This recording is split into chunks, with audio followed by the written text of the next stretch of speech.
Welcome to Strategy Simplified. Today, I speak with Ken Wilcox, the former CEO of Silicon Valley Bank.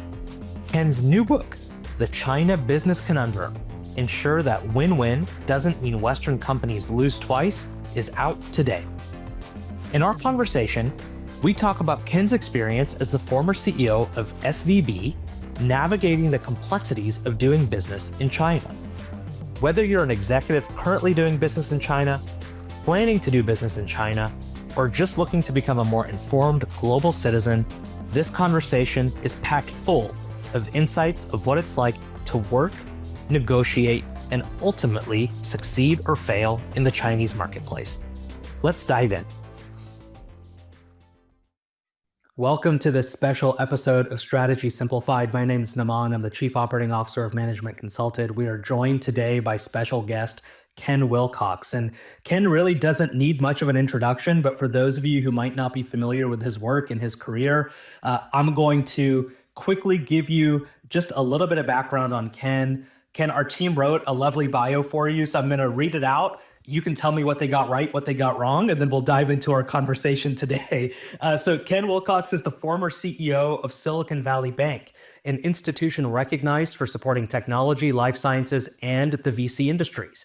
He served as CEO from 2001 to 2010, during which time SVB expanded its influence globally, particularly by fostering relationships between Silicon Valley and international tech hubs. In addition to his leadership at SVB, Ken is an advocate for innovation and entrepreneurship. He frequently speaks about the importance of collaboration between the US and other major markets. He remains active in business circles as a mentor and advisor, and his work reflects a deep interest in fostering international business relationships and understanding the cultural dynamics of global markets. Ken has a new book coming out later this year. It's called The China Business Conundrum, Ensuring That Win-Win Doesn't Mean Western Companies Lose Twice. And it offers a revealing account of his experience as the former CEO of Silicon Valley Bank, navigating the complexities of doing business in China. Ken, welcome to Strategy Simplified. Thank you very much. It's good to be here. Where does this call find you today? Oh, I'm right in my home office in San Francisco. San Francisco, I love it. Well, let's dive right in. So today's conversation is really focused on the challenges and complexities for American companies doing business in China. And I'm wondering if you can kick us off by just providing the current state of play, what's happening in the Chinese economy. There's been a lot of news reports lately about weakening, at least macroeconomically in China. I'm just wondering if you can provide us with some insight on what current state looks like. Well, I will do my best. I'm not an economist. I'm a banker, but I can tell you, because I have a lot of contacts in China and I attend events focusing on China virtually every week. Yes, it is true the Chinese economy is veering downward. I wouldn't say cratering, but veering downward. It's a very complex set of circumstances, however, and it would take more time than you have this morning to explain why, but I don't anticipate that it will be veering upward again anytime soon. On the other hand, I'm not one of those people who predicts a collapse, because the Chinese Communist Party has done a remarkable job over the decades of countering forces that are threatening its economy. So it seems like the rate of growth is slowing in China, at least from its nadir when you were doing a lot of work in China earlier this century. And specifically, Ken, you were focused on setting up a joint venture between Silicon Valley Bank and Chinese partners. Can you talk to us about the parameters of that joint venture and what the work was that you were doing over in China? Sure. So I would say that my primary focus during the time that I was CEO was taking the company global, which means that we were focused on all of the innovation centers in the world.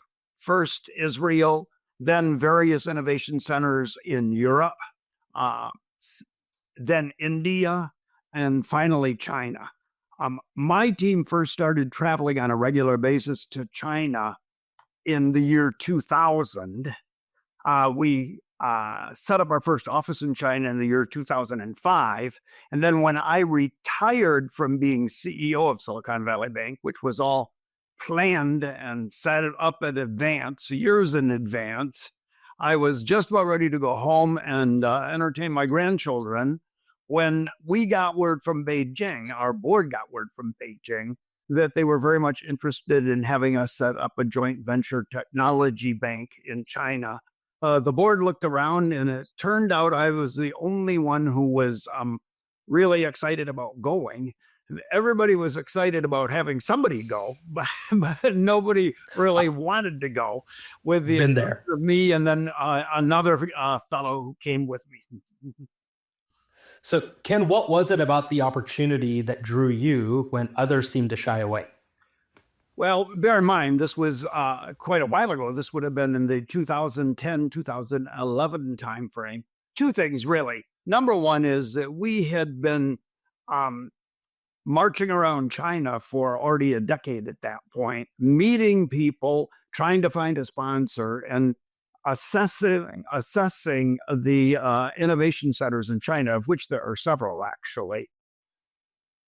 We believed, based on what we saw, that the innovation space in China was going to be very, very large in not that much time. That's number one. And number two is our whole philosophy of the way things work in this world. We believe at Silicon Valley Bank that innovation is one of the only true global industries, meaning you could have industries that are geographically limited or focused on a single country in various categories. But when it comes to technology, if you're not cutting edge everywhere, you're not cutting edge anywhere.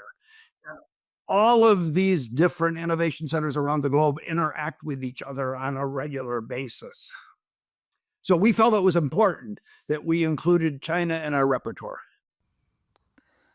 Ken, would you say that your thesis was proved out? The pace and the scale of innovation that you expected to see in China, is that what we saw play out over the coming years? Well, that's my belief. That's my observation. In fact, in various categories, it's alleged, at least, or believed, that China is pulled ahead of almost every other country. Not across the board, but in certain key categories. And so our job was to replicate Silicon Valley Bank, which, as you probably know, is focused exclusively on technology and venture capital, replicate Silicon Valley Bank in China. And what role do you feel like SVB played in the creation and the acceleration of the innovation ecosystem in China? Well, that's really hard to assess. And it's largely hard to assess because it was very difficult for us to do business in China. And it's fundamentally, other banks in China were copying us, but copying us is not that easy because we don't have a model that's easily copied. I think that on the Chinese side, they initially believed at least that we had an algorithm or a series of algorithms that would enable us to differentiate between early stage technology companies that were going to be wildly successful and those that weren't. But in point of fact, we have no algorithm. We have long apprenticeships and pattern recognition programs, but no algorithm. They were a little disappointed. Not sure they're capable of copying us, but I would say there are a variety of reasons for that. It was a great experience, best 4 years or most interesting 4 years of my life.